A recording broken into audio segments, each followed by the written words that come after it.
our next guests, Victor and Wendy Zammit. Victor is give you his bio, unbelievable. Victor is a retired attorney of the Supreme Court of New South Wales and the High Court of Australia. In his work as a lawyer, Victor became a professional skeptic since he was never in a position to believe anyone unless there was evidence to support their claims.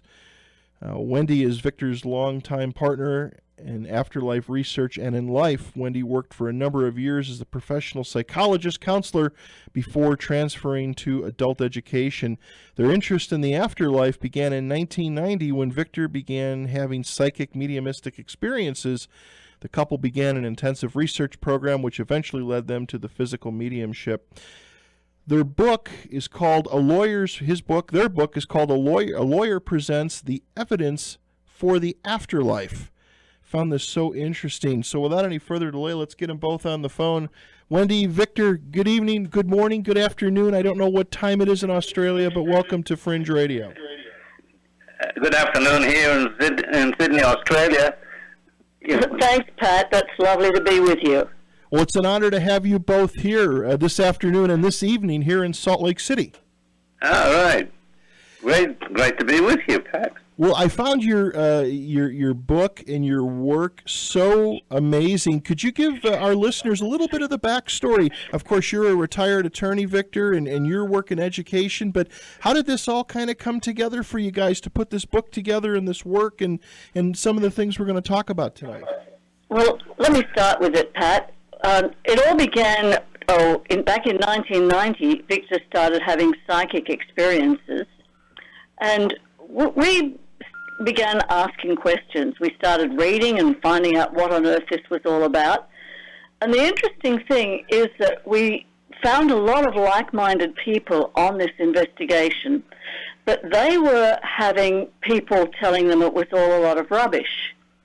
And we decided to use our skills, of Victor's skills in law and our knowledge of research, to put together a little book that we could give people to take home to their husbands or their sons or their relatives, their skeptical relatives, to actually show them that there was a huge history and a huge amount of evidence for the afterlife. Gotcha. And Victor, this had to be, I mean, for you, just in reading your bio, you as an attorney and in the legal positions you've held, I mean, lawyers are just, we're just the facts type of people. Show me the truth, show me the evidence, and then I'll believe you. Well, you know what it's like. I mean, I cannot believe anyone coming to me with a story and they say to me, believe me, that's the truth. I cannot believe them. There's no way I'm going to believe anyone simply because we don't know the truth. I said, well, you have to independently substantiate what you're telling me. If Right. you cannot independently substantiate what you're saying to me now, I'm sorry, I can't believe you.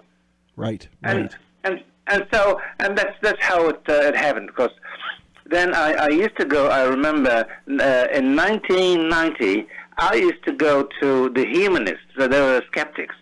I was a regular there, and I knew them very well. So I had to prepare my case very, very, very well. Anything that could be repeatable, anything that can be objective, I know very well. Then I could prove my case.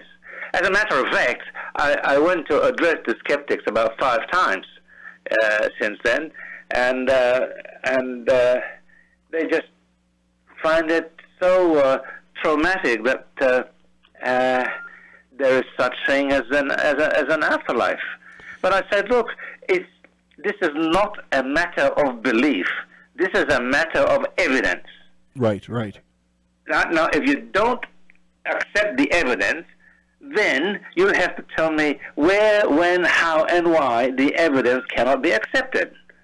That is the procedure, right? Exactly. We find, Pat, that most people have got no idea there is any evidence for the afterlife.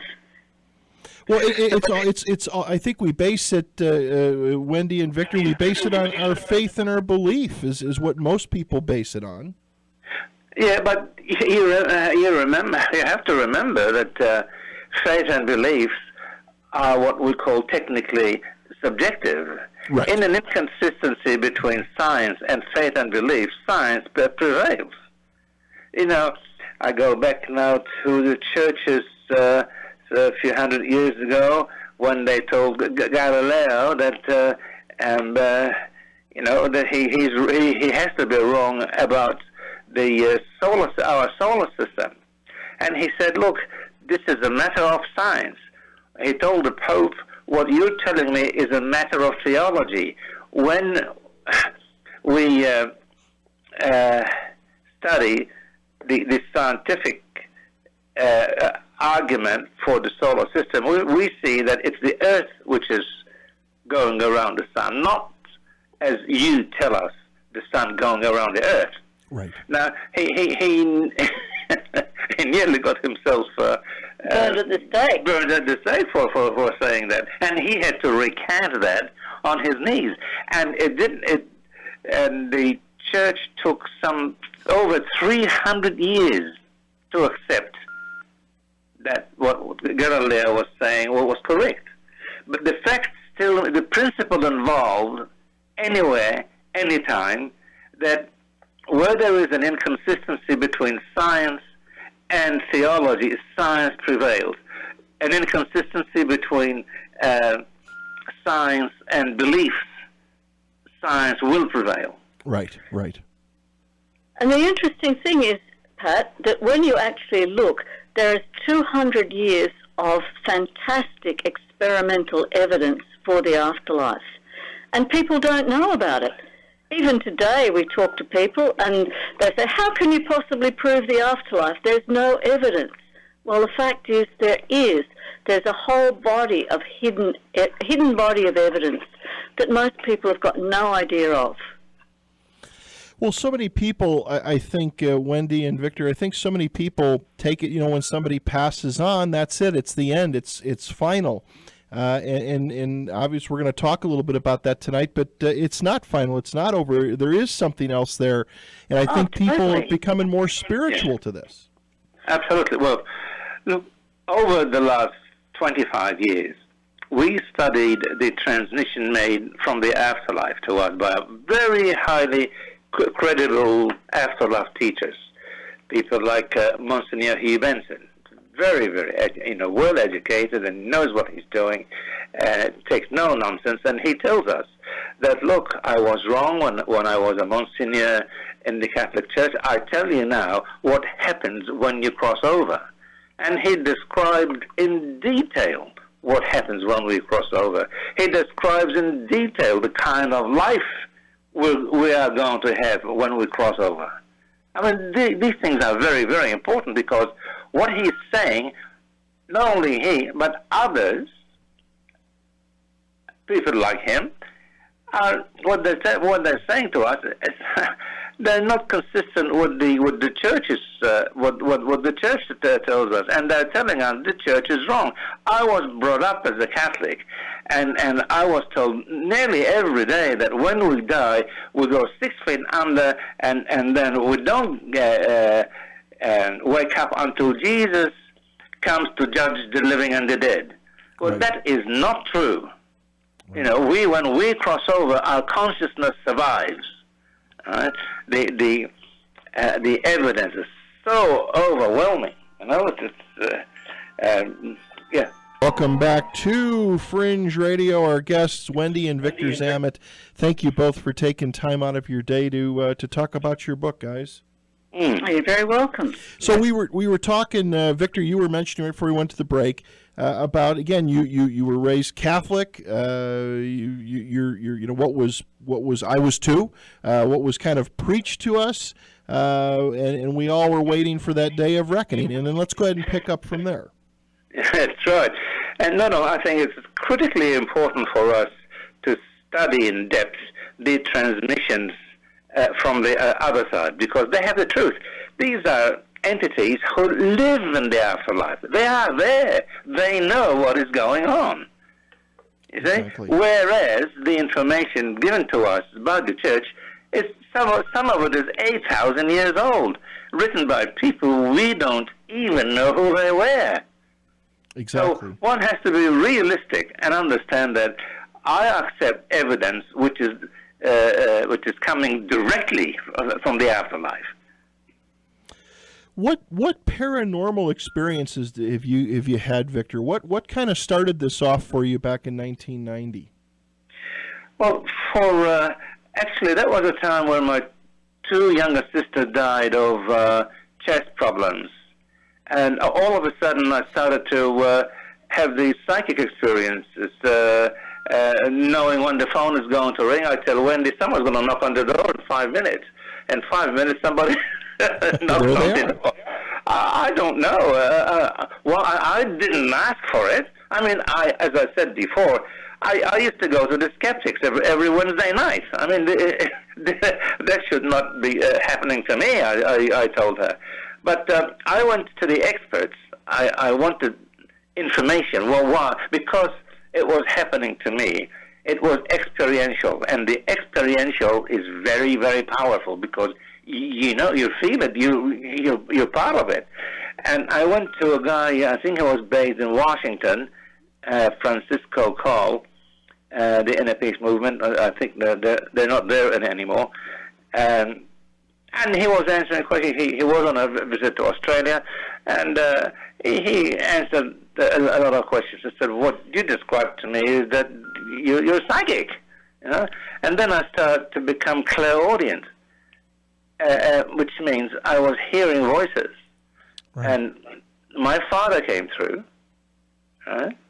And I said, I didn't get along with him very well, actually. I said, why? What do you want? He said, I want forgiveness because I can't make any progress here where I am, but I need forgiveness. So that's okay, I don't hold grudges. Yeah. Did you have, Victor, when you with your father, were you able to, as you were moving into this realm of what you're doing, I shouldn't say realm, but moving into this type of work, were you able to ask him for specifics to get validation? Again, with you being an attorney, obviously you want the proof. Did you start, maybe, I don't know if I want to use the word challenging, but did you start to challenge yourself, belief? Yes, that's standard for me. When he said he was my father, I said, okay.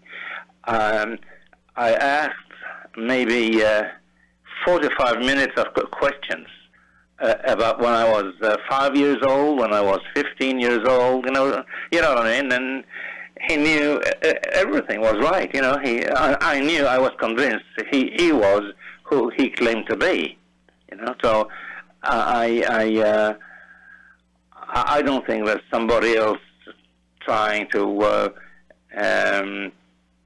say that he was my father when he was not. No. This was a genuine one. No doubt in my mind. That you had the proof for yourself that you with examples of past experience, of past things that happened. Oh yes, and very minor details. Very, very minor details. I don't know. He got everything right. He knew this stuff backwards. I was convinced it was him. Besides, Pat, he didn't ask me to go and do big things, rob a bank or something. He said, "Forgive me because I was a lousy father." Yeah. I said, "Okay, of course, I do forgive you." Yes. Let's talk a little bit about the afterlife. How do you describe when somebody asks you, what's there? What's there? Did your father tell you what's there? I mean, No. This didn't come from my father. This came from higher beings, Monsignor Benson, and the other one, a few people like him. They're very informed afterlife teachers, and they explained to us how they themselves crossed over. When they were in bed, they said the guy said he felt himself rising on top of his body, and he looked around and he saw the people there, but they couldn't see him. and he was met by his friend. And we are told that we are always, when we cross over, we are always met by someone we know and we can trust. That under normal circumstances, then he will take us to a beautiful world and to go on there, to live a life, a fabulous life there. Mind you, not everyone who crosses over goes to the realm of the light. Right. Oh, no. There is guys who have been, or anyone who's been unnecessarily too vicious and too cruel, or perhaps they could have killed people and all that. They reduce the vibration of the duplicate body. We have a duplicate body inside us, that's the soul body, and there is a reaction to it, everything we do. So those who are into cruelty and evil and violence and hatred and all that, they reduce the vibrations of the soul body. So when they cross over, the vibrations of the soul body would not be high enough to move on to the realm of the light. They end down in the realm of darkness. Would you define that as hell? Well, it's a matter of the terminology, really. But hell is not like fire, hellfire. It's a realm of darkness where there's no light at all, and things are pretty rough. But the critical thing is, Pat, that it's not for eternity. People can work their way out of that, and there are always beings there to help people. For those who want to be helped. See, I had to study a great deal when the Catholics say hell for eternity. The fundamentalists threaten with hell for eternity. I had to do my research on it, and I found that there was some mischievous translator when this translator translated the Bible from the Greek version to the Latin. To the Latin version, he deliberately mistranslated the word eon. Eon is a period of time, right? But this mischievous translator in the Vatican translated it as eternity. Gotcha. And that's why, as a matter of fact, I wrote to the Pope. I said, look, it's anyone can see it. All they have to do is to pick up the Greek version, the very first issue of the Bible. There's nothing about eternity there, nothing. And then pick up the Vulgate Latin version, and the translator, you see that he mistranslated eon and threatening people with eternal damnation. Yes, interesting, very interesting. Yeah. What about people, Victor and Wendy? What about people that do you? I hear this, more time and time about people that pass away. Their human life they move on. Are there some people that don't realize that they've moved on, or they're confused? Oh, that's right. Absolutely, Pat. Absolutely. The highly credible information from the afterlife tells us there are many who cross over and they refuse to believe they're dead, because once they cross over, they still have a solid body. The atoms they spin at a much faster rate than ours, but technically it's still a solid body, right? And they still have memories, mm-hmm. and they refuse to believe that they're dead. They say, how can we be dead? Look, I've got a body. I can talk to you. I'm not dead. And we were given a lot of information. He said, but sometimes we get our expert to demonstrate to them why they are in the afterlife. Some people will accept it. Some people do accept it. Others don't accept it. Yes, you're right. You're right. There are those who refuse to believe that they've crossed over. What about what's your take, or what's your feelings on we talk about the paranormal?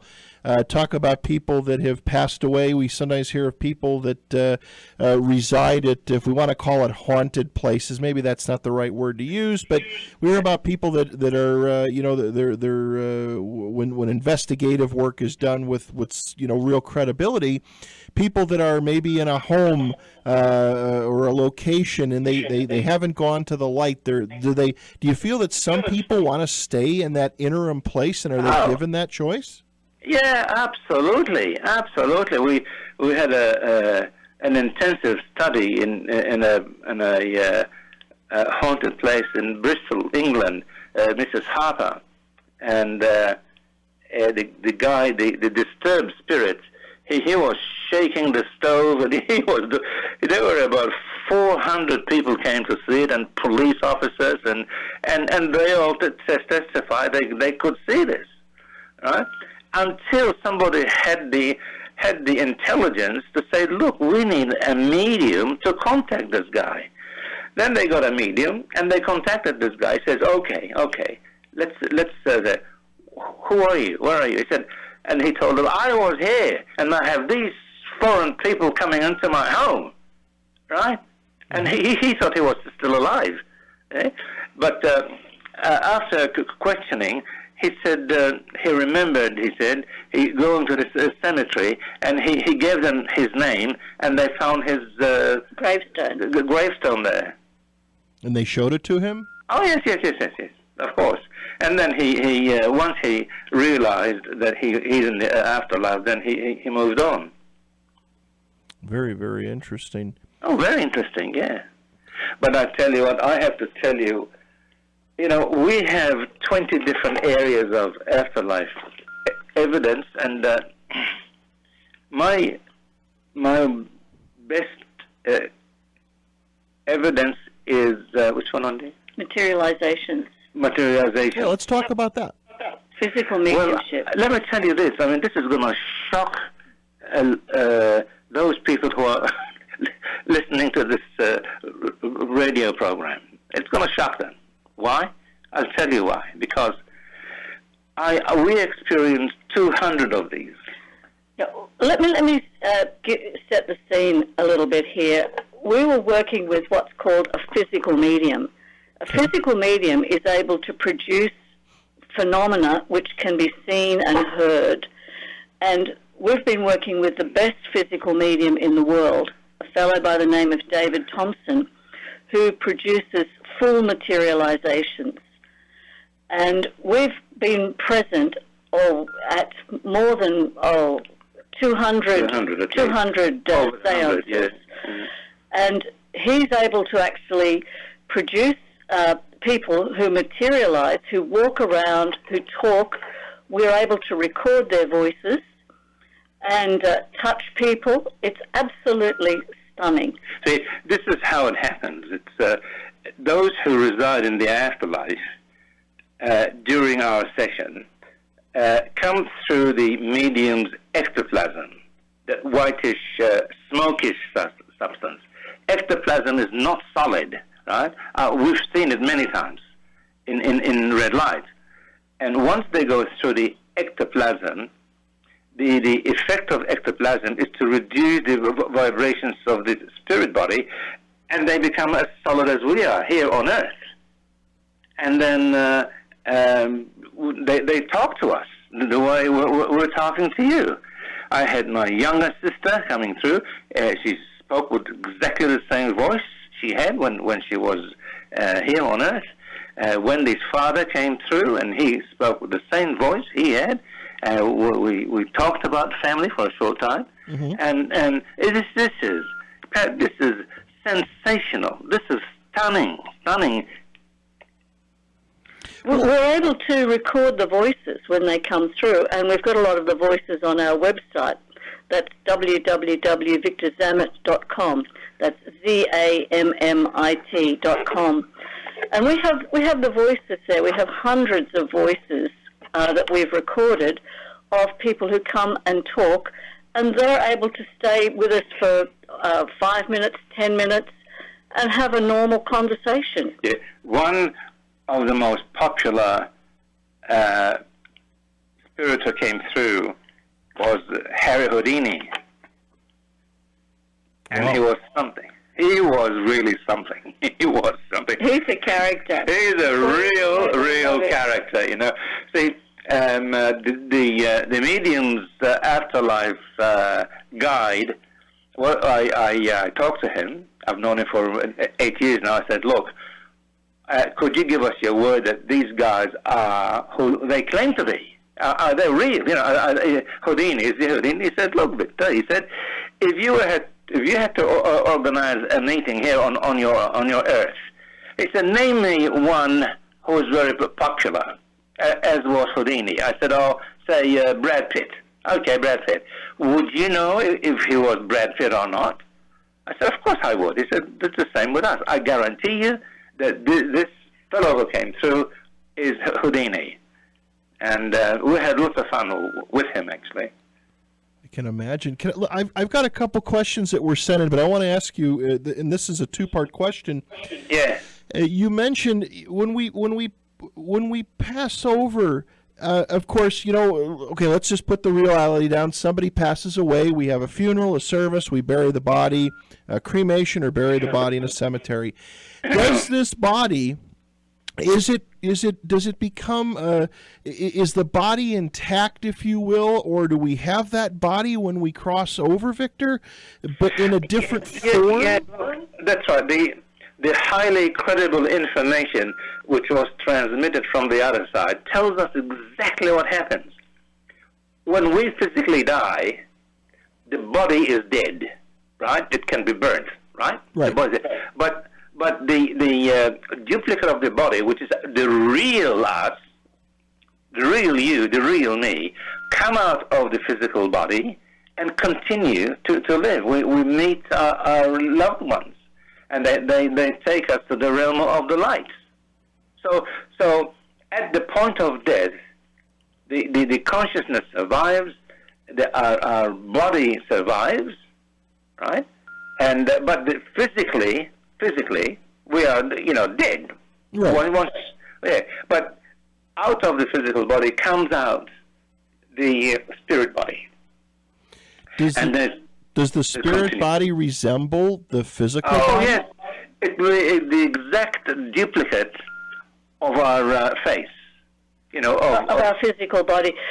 We keep that body for a certain amount of time, Pat. When we go to the higher levels, and the first level in the afterlife is called the astral level. While we're in that level, we have our astral body. When we go up to a higher level than that, we leave the astral body behind. This is kind of like the Russian dolls. Actually, our core body is a body of light, but we have other bodies that can be used on the different levels that we go to. Does that make sense? It does. For a long time, for a while, because we're coming from Earth, and not to have too many surprises, we are still have the same body, looking the same way as we looked when we were on Earth. Except that we're younger and stronger. And then we those who have been open-minded, good average guys, they don't have to be perfect, you know. They move on to the realm of the light, and one thing happens, we regress to our best age. Our best age. Say if I'm 74 now, when I cross over, I probably regress to around the age of early 30s. And this is a question that just came in from one of our listeners on the East Coast. It says, Victor and Wendy, when someone passes over and has this solid body, do they still have all the aches and pains, diseases that they had in this lifetime or dimension? No. Absolutely no. The highly credible information transmitted that I've been studying these last 25 years, this information tells us that once we cross over, we don't have pain. We don't have to drink, we don't have to eat, we don't have to sleep, but we will be in perfect condition. Those who had problems, who couldn't walk, for example, they were crippled, they have their full faculties. Faculties? One of the things that it's quite lovely when we hear from people on the other side, even children who die as a child grow up on the other side. And we've actually had photos coming through, transmitted, of people who died as children, transmitting their photos as adults. This is absolutely incredible stuff in the research. Yeah. It's amazing stuff. I think, and in the future, it's going to be even more sensational. At the moment, they're having what we call instrumental transcommunication. Some guys in Europe, in America, and in Brazil, Sonia Rinaldi in Brazil, she's getting on a screen, it's like a TV screen, the image of someone who crossed over. This is fantastic.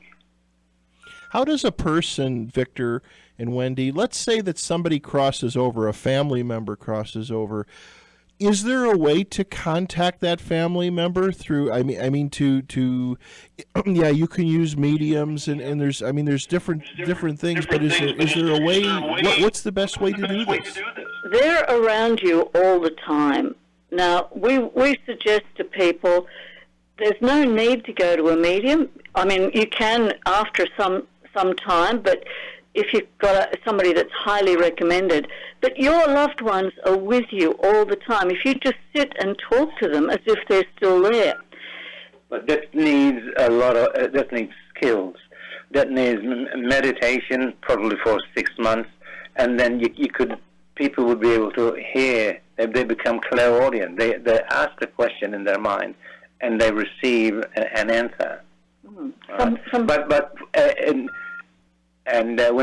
someone just crossed over, it's best to go to an honest, skilled medium, because they should be able to get in touch with the crossed over loved one. How and this is one of the talking points you sent, and this is a great question. How soon after a person dies can they come through a medium? We've had people even before they cross, while they're still in a coma. We've had many people who are able to come through with it, very, very soon after they cross over. And this is, if they are experienced with mediums, time is not an issue. They can contact us within half an hour, say. But they have to know the rules of the game. Yeah, we've had a lot of people come through and communicate even before their funeral. Actually, at the time after they die, they're still very, very close to the earth plane, and they often find it very easy to get a message through.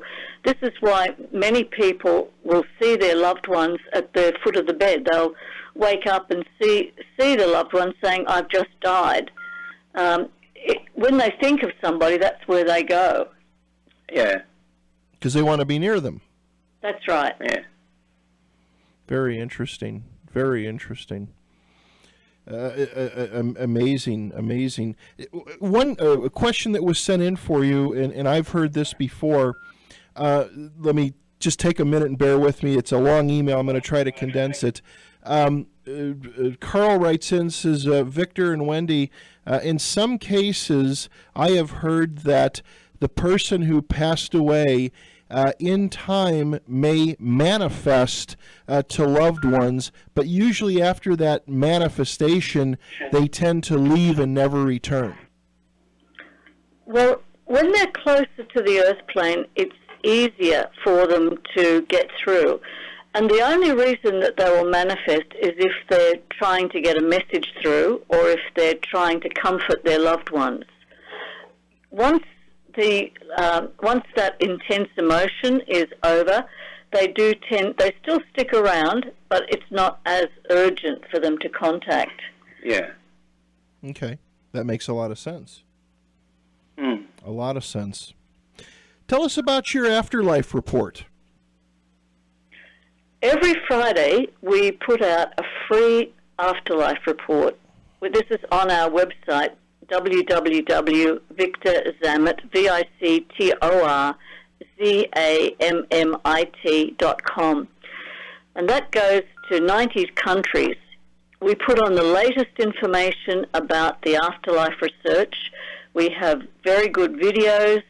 We always have something there about near-death experiences, about after-death communication, the latest in the research in mediumship. We've been doing this every Friday for the last 15 years. It's free of charge, and we have a lot of people really just love the website and the Friday report. Very interesting. And this is something people can subscribe to? Oh, yes. That's right. If they go to our website, victorzammit.com, they can just sign up for the report, and it comes out every Thursday night in America, Friday here. We put a lot of work into that. We feel that we should do a really, really fantastic job. And it has videos, it has audios, it has information about the latest research in the afterlife. We have a lot of people. We get some wonderful feedback from all over the world. People who say it's the highlight of their week. I will have to take a close look at this and subscribe. Another question for you guys. It says, can you? It said a question. Can you ask them when we pass over and meet our family members, etc. Do the relationships transfer too? If we hated one of them when we were here on Earth, does that carry over there? No, it doesn't. One of the interesting things is that when you cross over, people often see things differently, and they often they have experiences that they're guided, and they start to understand each other much better. If people really don't get on, they don't have to be with each other. They can choose not to be with each other. we were told, for example, that some marriages are just, I would just say, a marriage of convenience On Earth. on Earth. But there are those, the partnership, which is the best way to describe it, says heart to heart. You know, it's a and they said the heart to heart connection will remain when we cross over. Yeah. it's interesting because we had Sir Arthur Conan Doyle had a big falling out with Houdini when they were alive, and now in the afterlife they both come through to us through our medium, and they're best buddies again. So it's interesting that people do either they have a chance to make up, they see each other in a completely new light on the other side. They understand things much better. Do you feel that they help us too? That they guide us? They work more. You hear about guides. Do we think that's part of their job? Often our family members become our guides. It's quite normal for family members to join, to stay around the team and help us. Yeah. Where there is heart-to-heart connection, they do stay around us, yes. I know quite a lot of mediums who have a grandparent with them as a guide or as a helper. Yeah. This is just so amazing, and hits close to home for so many of us. Definitely. And the work that you're doing, and the things that you're I don't want to say digging up, that's the wrong word, but I mean the things you're digging into, Yeah. Well, the whole point is that there is this hidden world of psychic research. There is, and most people have got absolutely no idea of the scope of the research on things like near-death experiences, out-of-body experiences, deathbed visions. That's when, you probably heard about this, but a lot of people, when they're dying, see their loved ones come to greet them. It's amazing how many accounts there are. And suddenly they change and they say, my husband's here to take me away. And it's just amazing what actually happens. Nurses who are working with the dying see this all the time. They talk a lot about it. And there's some great nurses who have done some great research on this. After-death contacts, it's amazing how many people do. If you get people together and a group of people, about 50% of them will say, yes, I saw my loved one after they died. They appeared to me, they said I'm okay, I'm fine, but they don't talk about it. Yeah, that reminded me of the time I first went to the skeptics. I had to lecture them about the afterlife. These are the closed-minded skeptics. And I asked a question. I said, put your hands up, those who had a psychic experience. Perhaps you might have seen someone, go on, put your hands up. And two actually put their hand up. And they explained that one of the guys said, I saw my uncle, it was my uncle. No one's going to tell me otherwise, So I said, well, can't you reason it and say that he's near you, he's trying to help you? No, that's all. It's the mind playing tricks on me, he said. But it's really interesting, Pat. If you put 12 people together, particularly if you've got people who are a little bit sensitive, you'll find about half of them will have said that they have seen a loved one. Actually, there's been some research done with widows and widowers, and 60% of widows and widowers regularly see their deceased husband or wife. Wow. Oh, wow. But they don't tell anybody. Right. They say, "Oh, you'll think I'm crazy if I told you about that." It's about being open-minded, and more people, though, are getting more open-minded, and we're questioning more things, which is a good thing. Yeah. Definitely. But my mother, when her mother crossed over, her mother appeared at the foot of the bed, But my mother didn't tell us that until something like 40 years later. I said, well, didn't you tell us before? She said, oh, people might think I'm not so crazy or something, I said, are you sure? She said, I am absolutely sure it was her. And she smiled at me and she said, don't worry about me. I'm in a most wonderful place. Another question that came in for you is, Victor and Wendy, do you feel that there is a universal energy or power that rules the other side? Let's call it God. Totally. Oh, yes. I mean, logically, we use the cause and effect. Gravity. We say, scientists who can say there is gravity. Lawyers take it a step further. Where did it come from? So gravity is the effect from a cause. I believe if one applies the cause and effect rationale for what we call God, I said yes. All of the communicators who come from the other side talk about this universal energy, this force, and they say there's absolutely no atheists where they are. Everybody knows that there is this wonderful goodness that and this feeling of love which just absolutely permeates their world. But just let me say this, because I was brought up with this nonsense that there in heaven you have angels playing the harp and the violin and you pray to God and all that. There's nothing like that. Nothing like that. We continue to live in a normal way, right? That's right. And, people have houses. People go about their business. There are schools. There are colleges. There are halls of learning. We can attend concerts, lectures, plays. Oh yes, all sorts of interesting things. Yeah. It's interesting, Pat. My dad came through David. My dad materialized, and he'd been dead for 50 years. And I had a wonderful conversation with him. It was a wonderful reunion.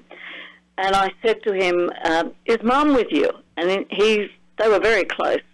all their life, and he said, of course she's with me, and we're having a hell of a time. So I've got it on absolute first hand, and I've heard that so many times from people who have come through. Another fellow materialized, a fellow that we knew very well, and he said, I was wrong about the afterlife. And we said, oh my goodness. He said, it's so much better than I thought it would be. Yeah. Unbelievable. Victor, Wendy, the hour went too quick. Can we stay in touch and get you back on after the first of the year again? Yeah, sure. Absolutely, We'd love it. Perhaps we can play you some of the tape. Yes, that's what your audience would like to hear. That's what I'm thinking. Let's stay in touch and get you back on right after the first of the year and for a couple hours and let's play some of the examples and what have you. That would be it's an honor to have you both here. Yes. Great. Yes, lovely to be with you, Pat. Great to be with you, Pat. And I want to wish you both a happy holiday coming up, and God bless you both. And again, thank you for your time. Such an honor to have you both here tonight. Good to be with you. Yeah. Okay, my friends. Take care. Good night now. Good night. Bye-bye.